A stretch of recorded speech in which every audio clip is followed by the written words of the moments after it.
Welcome to the Leadership Launchpad Project. I'm Rob Kalwarowski, and as always, fully sweatered up. The yang to my yin. Susan Hobson's here. Susan, how are you? How could I not be? It's a white wall outside my window right now, but that's okay because the countdown is on. It's what, 9 days until I arrive in Costa Rica to see you? Well, it's funny because we're flying on the same flight back. Yeah, we timed it that way. We're just that good. How about you, sir? 9 days away. I'm wearing my Hawaii shirt, even though it's snowing and it's minus 10 or 15 outside. So we're hoping for we do what we got to do. Weather. Yeah. And so we got to start off with a quote. Oh, yeah. And I have one here from Joyce Meyer. And she says, "Our past experiences may have made us the way we are, but we don't have to stay that way." I love that quote so much. Tell us why you picked this one today. Of course, that's part of the mindset work that we do. And it's also something that our special guest talks about in his book, Campfire Lessons for Leaders, how uncovering our past can propel us forward. And with that, our special guest joining us today, Tony Martignetti, the founder of Inspired Purpose Partners, the host of the Virtual Campfire podcast, as the author of what we mentioned, Campfire Lessons for Leaders, and he has a viral TED Talk, Don't Check Yourself at the Door, How to Share Your True Self, and it's got over 2 million views. Tony, it's incredible to have you on the show. Well, thank you so much. I'm so thrilled to be here. I'm a big fan of both of you, and so I'm thrilled to be able to join you on this podcast. And I will say, just to start things off, I've got my standing desk set up today because I just had this feeling that I need to have my energy up and going and be able to move around a little bit. So I do that for you. Aww. Susan's the high energy one. Yin and yang, that's our thing. Yes. Tony, tell our crowd everything about this mission that you're on with all these campfires and what inspired you to go on this mission as a leader. Yeah, it's a great question because, when I got started on this journey of doing what I do with the podcast and in the book, I didn't quite know exactly why I was doing it. I just kind of like got into this place of, this is what's lighting me up, what sparks my ambition to do the thing that I'm doing. And then I realized in hindsight what it's all about. So let me tell you more about that. Please. I got into the world of coaching and leadership development because I had this realization that I wasn't living the life that I wanted to. I wasn't, feeling fulfilled. And I left a corporate career after 25 years of working in an amazing industry of life sciences, developing cures for life-threatening diseases. And I decided to walk out of the boardroom and leave the room to change the way leaders show up in the world. And that led me down this path of figuring out who I really am and who I really want to serve. But ultimately, when I started the podcast and started to do the work I was doing, I realized what I craved most was deeper connection with other people and to a deeper understanding of other people. And so for me, that's what my work is all about now, is helping people to connect deeper to their story and to connect deeper to who they, to other people through understanding themselves. So. Amazing. And Tony, tell us a little bit about that. Like, your book talks about how uncovering our past leads us to our purpose or propels us forward. Can you tell us a little bit about that work? Yeah. Oftentimes, and I'll use the example of my life, but also, other people's lives that I've talked to is, oftentimes we run away from what was, and we say, like, I'm never going back there. I'm never going to touch what was the painful moments of the past because I'm only looking forward. Well, that's great. But ultimately, if you only look at things forward, then you never quite reconcile with who you really are and use some of the real gifts of the past to move forward with power and intention. And power sounds like, oh, power, ambition, but that's not what we're not after like an ambitious and powerful, energy. We're looking for one that is more aligned with who we truly are, because our past is informing us. It's taking us on a journey that is saying, okay, what have we learned so far? And what are the things that we've done that we did for a reason, and now we can use as fuel to take us further? It comes from this saying that, Ken Wilber said, that we transcend and include. We transcend and include our past. And I think that's an important part of this. If you run away, then what happens is you're leaving some important gold in that, in the past, that needs to be unearthed. And so I'll use an example from my past. I was an artist as a child, someone who really loved to draw and paint. And I didn't just draw and paint like stick figures. I painted worlds that had emotional feelings and experiences people walked into these rooms they would have when they walked in there. And, I didn't think much about that. To me, it was just what I did. And then as I navigated my life and career and put that behind me, I realize now that that's who I really am. And I need to connect back to the artist within. And so now my identity is connected to the artist, not, discounting that person. So it's incorporating that and owning it. Yeah. Love that. Tony, share with us this, if you would. How do we tell the difference between who we really are and who we really aren't when looking back in the rearview mirror? Yeah. Well, it's about the emotional moments that you've had and understanding, okay, so when you look back and you say, when I was doing, let's use an example, a concrete example.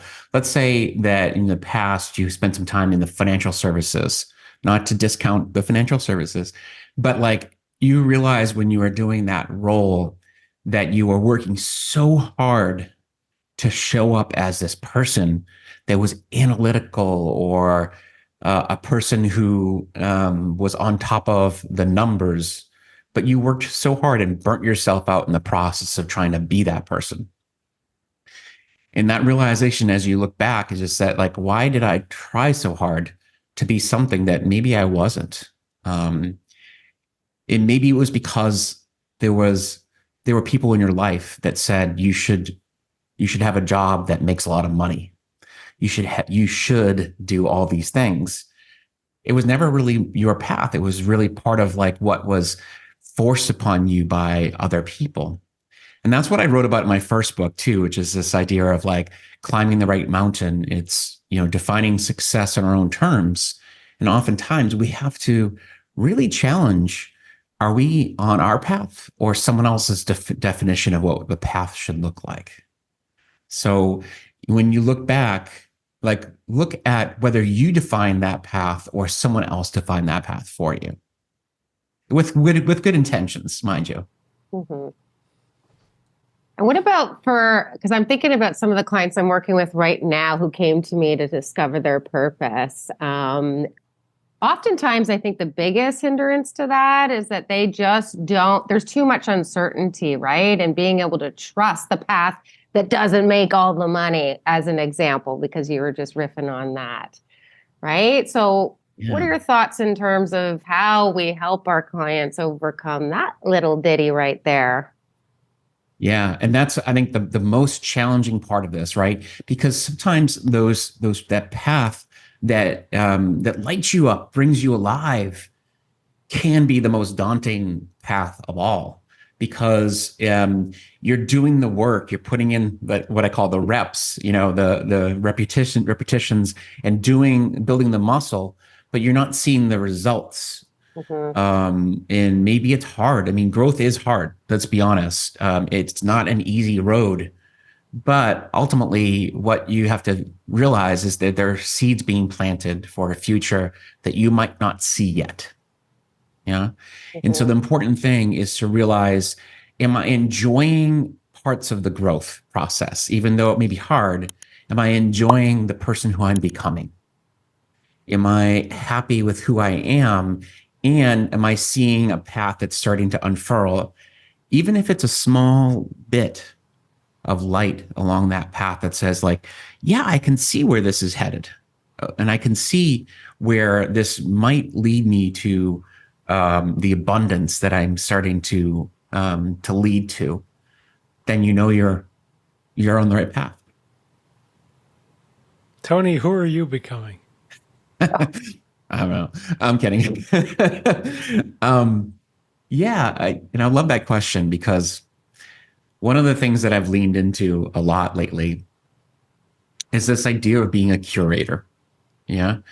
Adopting what I call a curatorial mindset, where I'm bringing together people along my journey who I want to share with the world. It's part of what I did with the book, Campfire Lessons for Leaders, but also, like, just in general, as I connect with more interesting people and more interesting thoughts and ideas, I want to bring them out and share them with other people. And so I see myself as a curator, not just an originator of ideas, but a curator of brilliance in other people. And it's really aligned with my mission and my purpose, which is to see the brilliance in others and to help them to reveal that masterpiece in themselves. Ooh, amazing.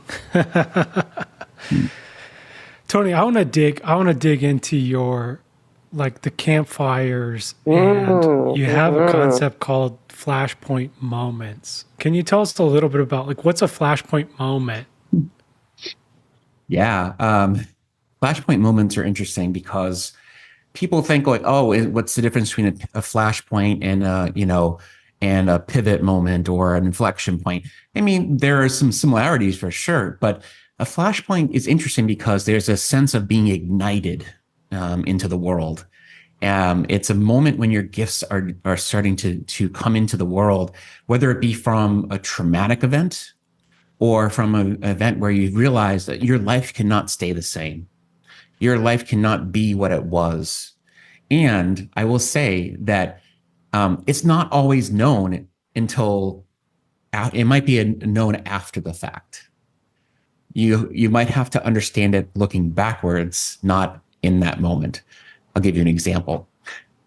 So losing your job, right? Being laid off for the first time is traumatic, and to anyone who's lost their job, which I'm sure there's a lot of people listening to this call who have said, like, yeah, of course. It's like losing your identity and you feel like, whoa, like, I mean, what did I do wrong? And, what am I going to do now?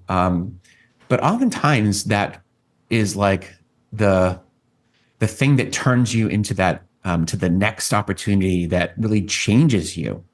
And it can be a flashpoint moment if you let it, because it can ignite you into a world of, oh, wait a minute, like, now opportunities are available to me. If I take this opportunity and see it as, that wasn't me anyways, that wasn't what I was meant for, I can use it as fuel to take me to that next place.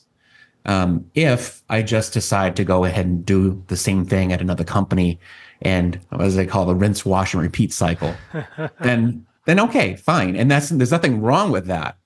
But it could also be an opportunity to say, I have a chance to paint a new canvas. Yeah. I love that. What are your thoughts in terms of, do we really need pain to discover our purpose? I know Joseph Campbell has a theory on this, but what is yours? Definitely not. Definitely not. I mean, pain is something that, when experienced, it leaves you, remarkably transformed. But I don't think so. And that's one of the beauties of having other people in the world who have gone through journeys and that you can learn from, learn from other people's challenges, from their stories. That's why it's great to have people sharing their stories, because, we can take that and learn from it.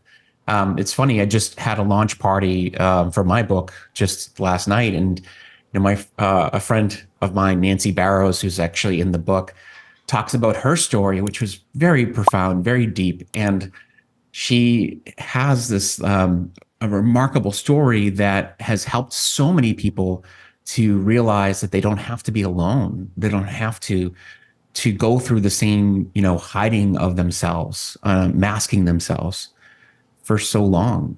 Instead, there's other people here waiting for you to share your story.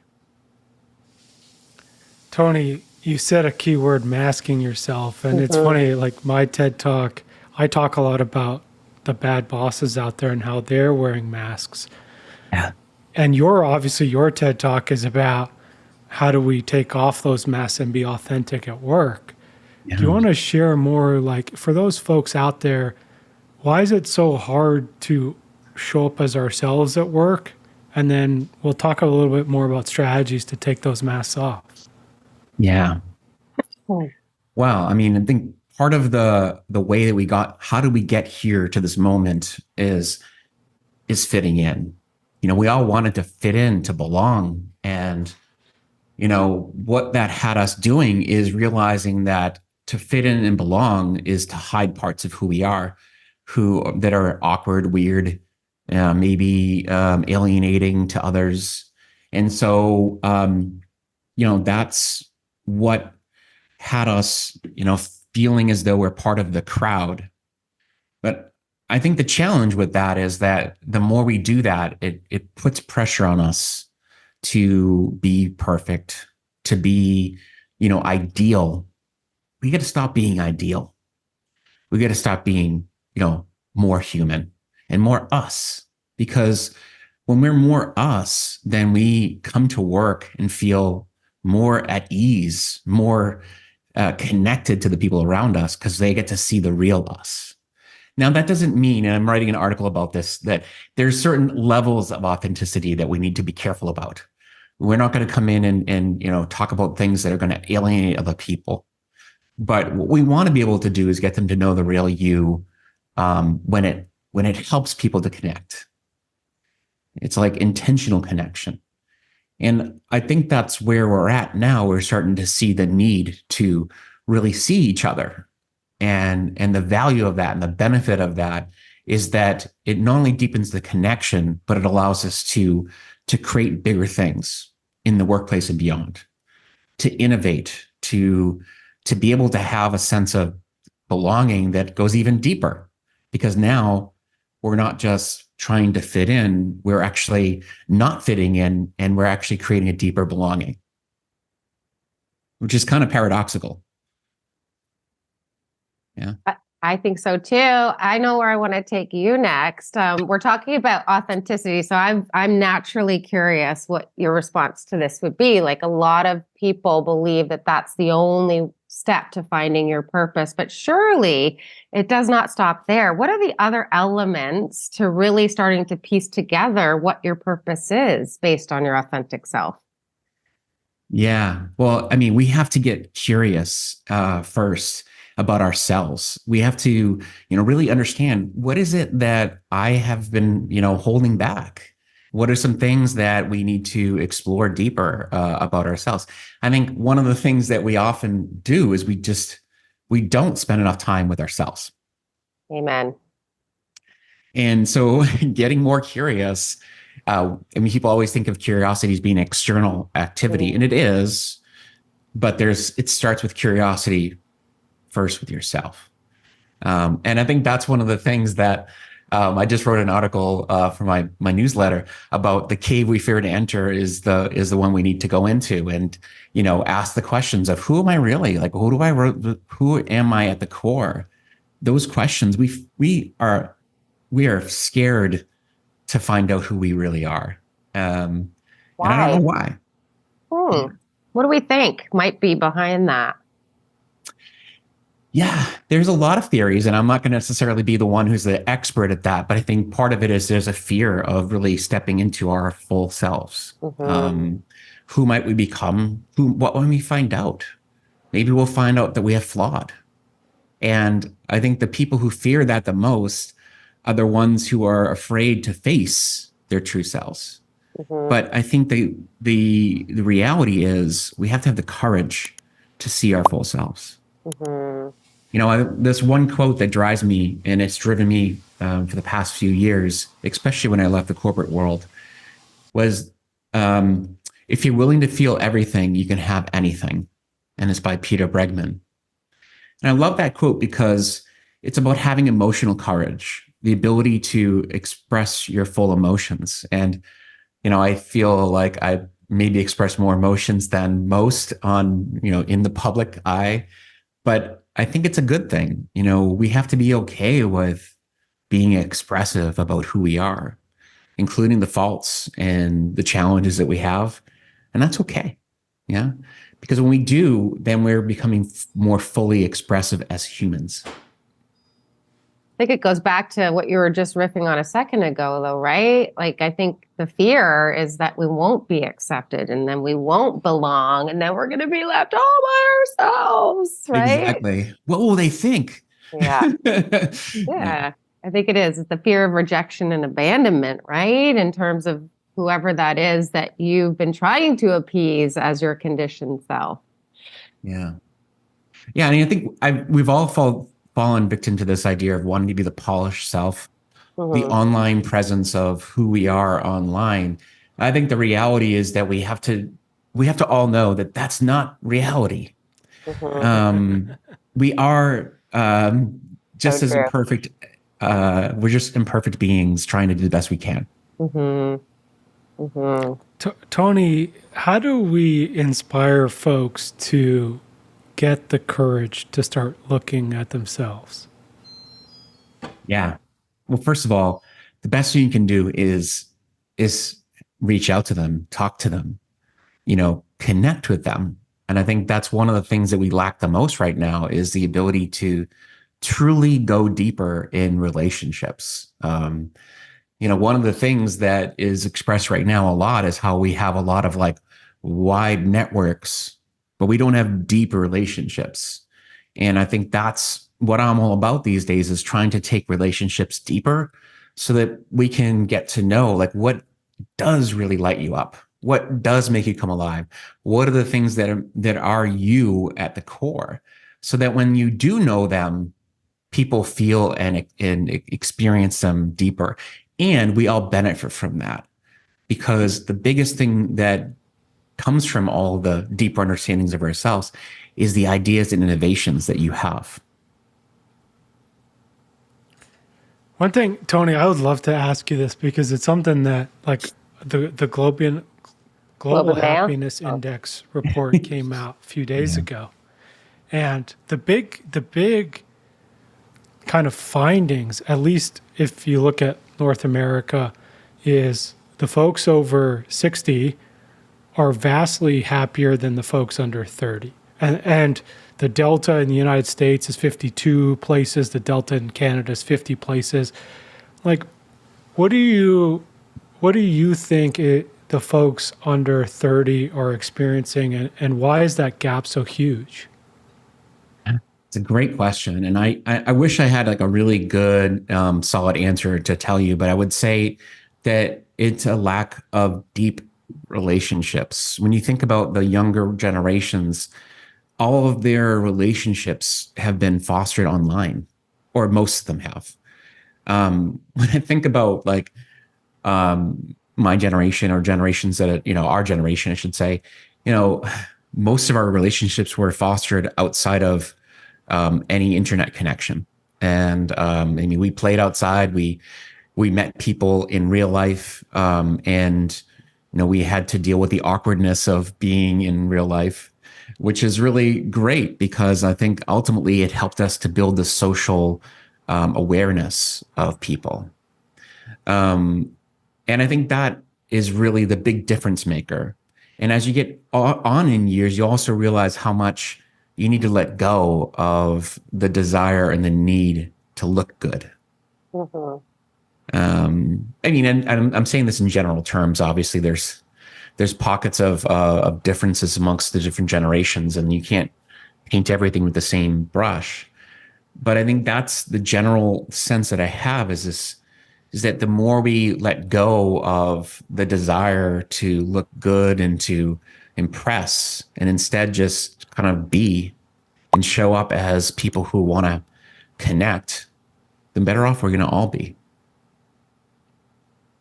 I feel like there's research from Gallup that states that the under 30 crowd, this is like the number 2 value driving their engagement, isn't it, Rob? Like number what, 2 or 3 or something like that. They're looking for purpose. And then we've got this 60 plus crowd that's, you know, in their legacy years of leadership. And I think that that oftentimes is where we see the disconnect, right? Is that these leaders didn't grow up in an era where anybody was talking about purpose in a professional setting. Yeah. What would you say to those leaders out there who maybe are starting to awaken to the fact that this is why they might be losing some of their young Top Gun talent, and then what they can do about it? Wow. I just want to, I love this. I love that you're kind of pulling this thread, because this conversation has me thinking, and this is co-created, not just me, but I think this, when we try so hard to find purpose, it becomes almost like you know, my purpose is better than your purpose. And, you know, we're kind of like trying to beat each other to the purpose punch. Yeah. And instead, we in some ways just have to kind of like find ways to let go of the pressure and instead continue to experiment and allow things to happen and just get out and try things like we used to back in the old days. It wasn't necessarily driven by my purpose is to get this and then do this and then do this and then do this. It was more like, I'm going to try this and see what happens. And then I'm going to see what I learn from that. And then I'm going to learn something else. And then I'm going to try something else.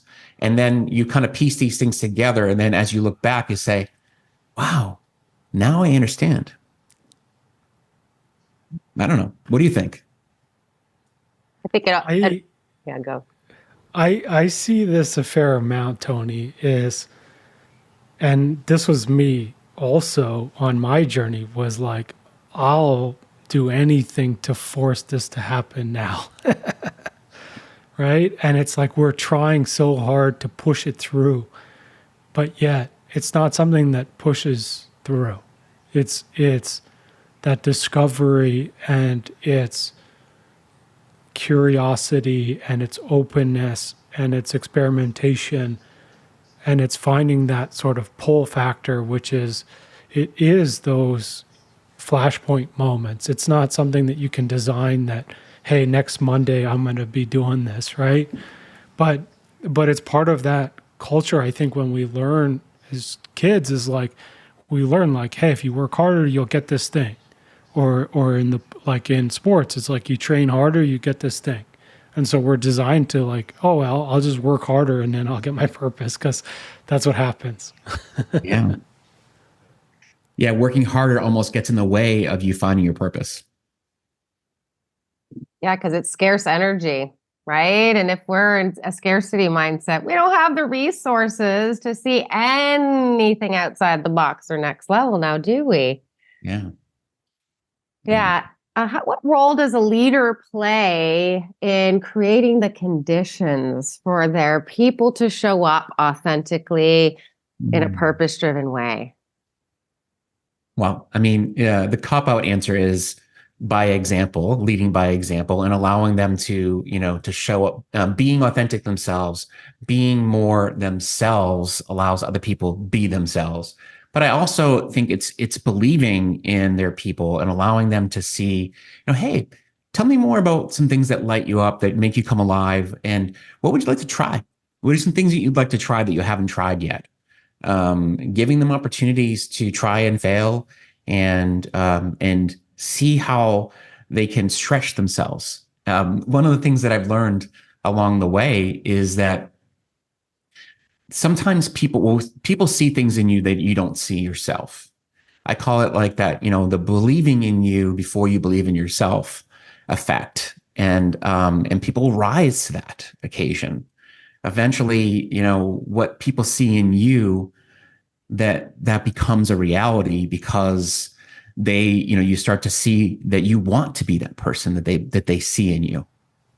And I've seen leaders do that. And it makes me so proud to say that they're like creating a container for people to to come into their full potential.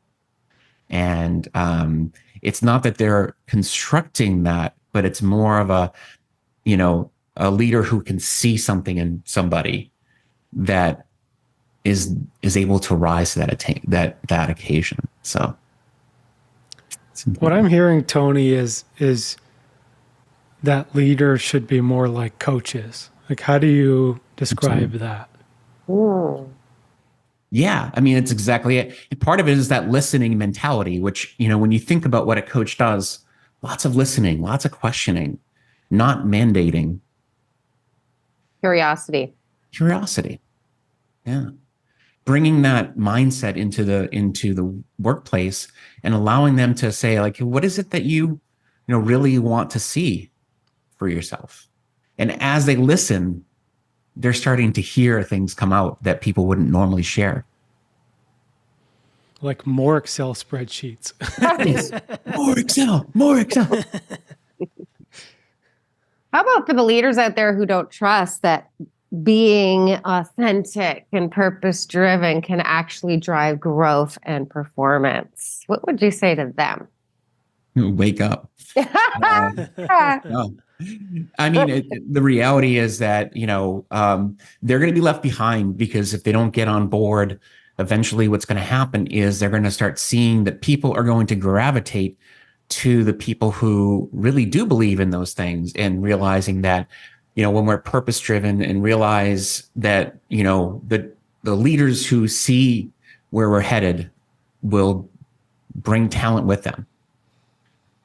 Slowly but surely, that's how things happen. Like, if you think about nature, nature just does its business. It does it works in its own mysterious way to evolve and to create growth by getting rid of dead cells or dead things. And what happens in leadership world is just that, is that when things aren't working, eventually the things that aren't working will go away. I always like to say to my leaders, like, there's no better high performance driving strategy than getting your people into alignment with who they freaking are and what they truly value the most. That's the best that human being is ever going to be able to perform for you, because that is a recipe for where we actualize on our potential, right? And the other thing I love to say is that when we're actually working in that super aligned way, it's highly sustainable, right? There's a difference between passion and stress. Stress as a motivator leads to burnout, right? Or scarcity, like we said, diminishment of resources where we can't create a damn thing. But passion, when pointed in the direction of what we value the most, unlocks fulfillment, right? And all of that neurochemistry. There ain't no end to how far that person's going to be able to go with those resources, right? I agree. Yeah. I love it. And I think, it's great to see that, we have 3 people here who are aligned with that. And I often get asked this question of, like, how many people do you think in the world are aligned with their purpose, or who are thinking from this play card, if you will? And it's very small, and that's what's sad. That's what's sad. I mean, whenever you feel like, oh, it's all been said, it's all been done, it's all, what do they need us for, coaches or what have you? Think about the fact that there's probably less than 10% of the people in the world who are aligned with their purpose. Oh my goodness, that is sad. And that's just a made up number. I'm just estimating that. It's definitely. I don't think you're far off though, right? Because this didn't exist in our parents' generation. Like, my mom is like, "Are you crazy? What are you talking about? Happiness, purpose, passion, and work?" She just said you can't compute it, because she grew up in a World War II, post World War II era, right, and Great Depression era.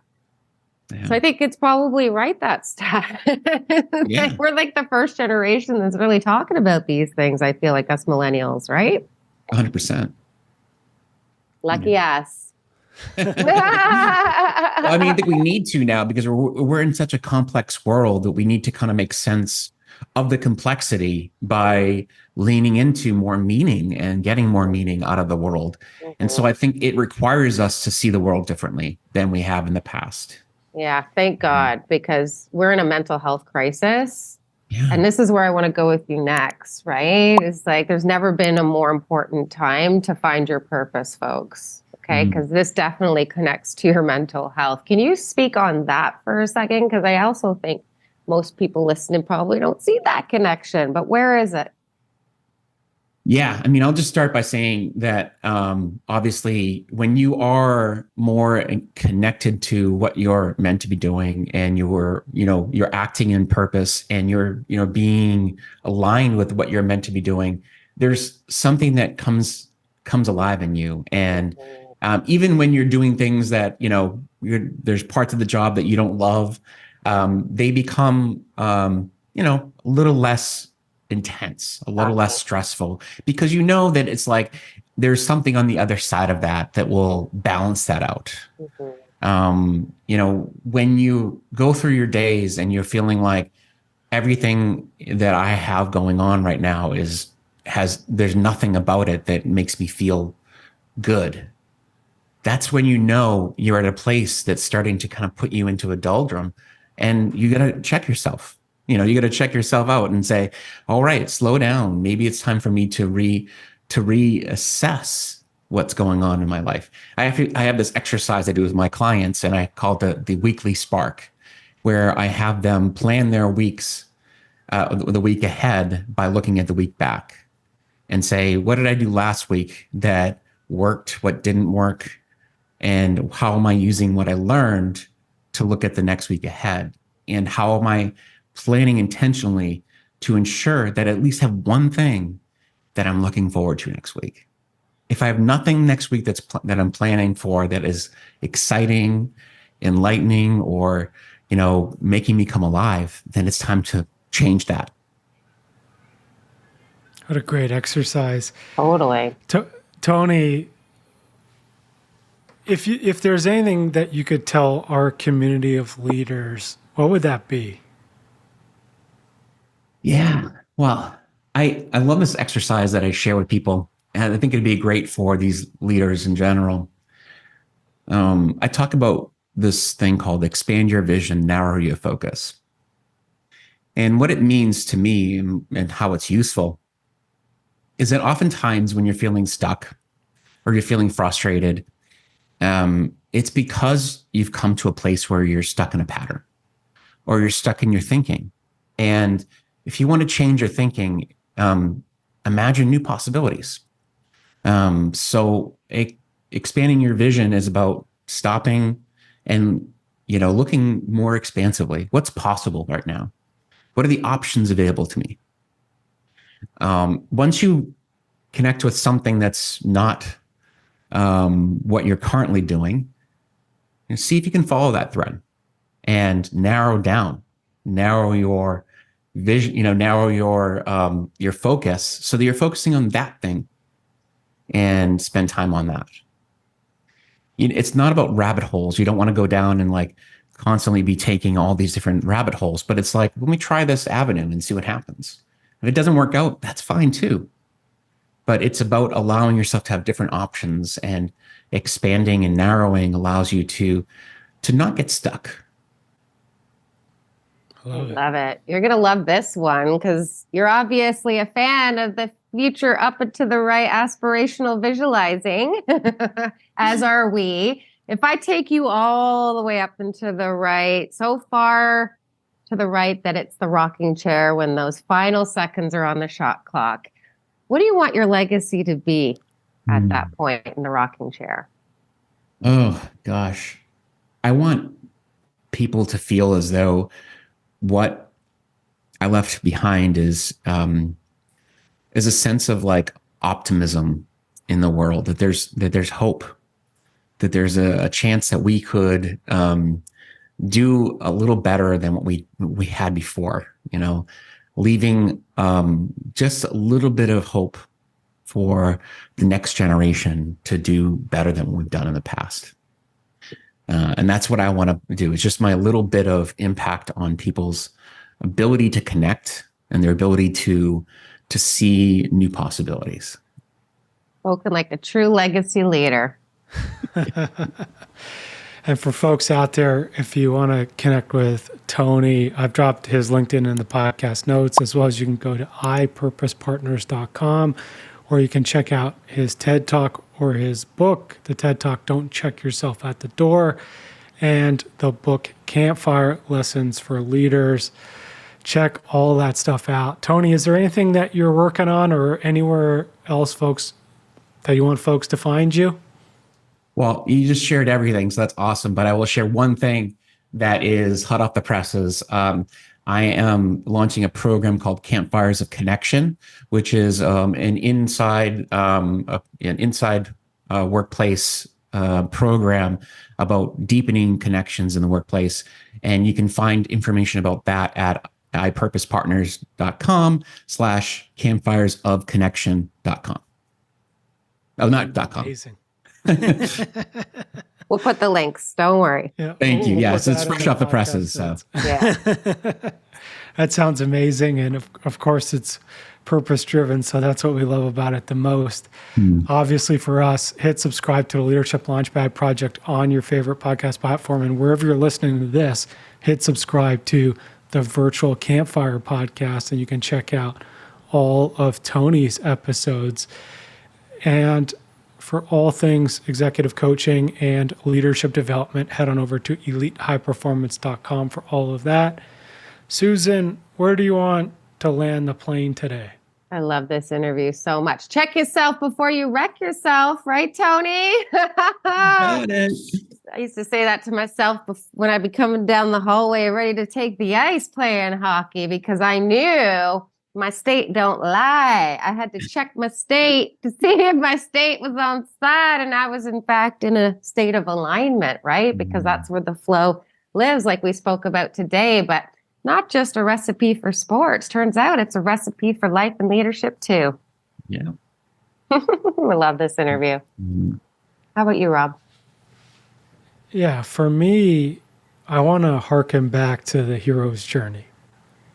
And as we meet mentors or listen to stories or have one of these moments where we realize that maybe something should be different, that's when we have to enter the dragon's cave. And that's what takes the courage. And of course, when you enter that cave, you're trying to slay the dragon so you can find that pearl of individuation. And the final step is taking that pearl and bringing it back to the village to share it with everyone. Folks, get that action going, get the courage going, get into the cave and share it with the world. Tony, thank you for being such an inspiration and being the person who's doing that across the world. Thank you for joining us today. Thank you so much. You guys have been brilliant. So thank you so much. Yeah, thank Thank you. And everyone, thank you so much for listening. And we'll see you all next week. Bye, everyone.